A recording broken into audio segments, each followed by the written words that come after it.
जय Malhar news चॅनलच्या सर्व प्रेक्षकांना सपना चौधरीचा नमस्कार। नंदुरबार जिल्ह्यात 1 मे 2026 पासून 16व्या जनगणनेला सुरुवात होत आहे।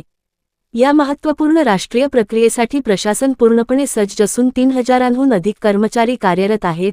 जनगणना ही देशाच्या विकासाची दिशा ठरवणारी प्रक्रिया आहे। नागरिकांनी अचूक व प्रामाणिक माहिती देऊन या उपक्रमात सक्रिय सहभाग नोंदवावा, असे आवाहन जिल्हाधिकारी डॉक्टर मिताली सेठी यांनी केले आहे। त्या अनुषंगाने आज नंदुरबार जिल्हाधिकारी डॉक्टर मिताली शेट्टी यांनी 1 मे महाराष्ट्र दिनाच्या निमित्ताने पालकमंत्री हसन मुश्रीफ यांच्या हस्ते संगणकाची कळ दाबून जनगणनेची सुरुवात केली आहे। तर पालकमंत्र्यांनी देखील याला प्रतिसाद देत सेल्फी काढून जनगणनेबाबत नंदुरबार जिल्हा प्रशासनाला शुभेच्छा प्रदान केल्या आहेत।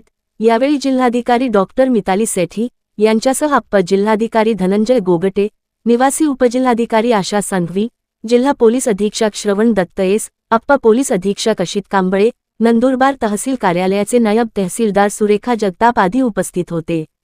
सपना चौधरी, जय मल्हार न्यूज, नंदुरबार। नमस्कार, आम्ही मिताली सेठी, जिल्हाधिकारी नंदुरबार।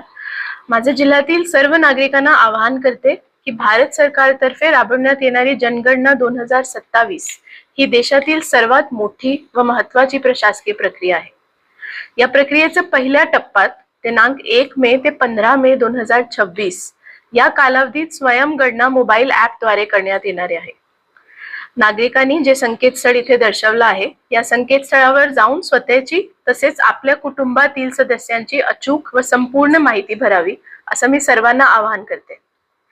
यानंतर दुसऱ्या टप्प्यात दिनांक 16 मे ते 14 जून 2026 दरम्यान प्रगणक आपल्या घरी भेट देऊन जनगणना करतील।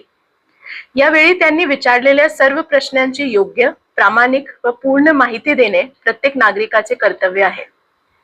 आपण दिलेली माहिती ही गोपनीय ठेवली जाते व केवळ शासनाच्या विकासात्मक नियोजनासाठीच वापरली जाते, याची सर्वांनी खात्री बाळगावी। सध्या जिल्ह्यात उन्हाची तीव्रता अधिक आहे, त्यामुळे प्रगणक आपल्या घरी आल्यास त्यांच्याशी सौजन्याने वागून त्यांना आवश्यक सहकार्य करावे। त्यांना बसण्यासाठी सावलीची व्यवस्था करून किमान पाण्याची सोय करावी, ही नम्र विनंती आहे। जनगणना ही देशाची सर्वांगीण विकासासाठी अत्यंत उपयुक्त ठरणारी प्रक्रिया असल्यामुळे प्रत्येक नागरिकाचा सक्रिय सहभाग आवश्यक आहे। चला, आपण सर्व मिळून जनगणना 2027 यशस्वी करण्यासाठी पुढाकार घेऊया।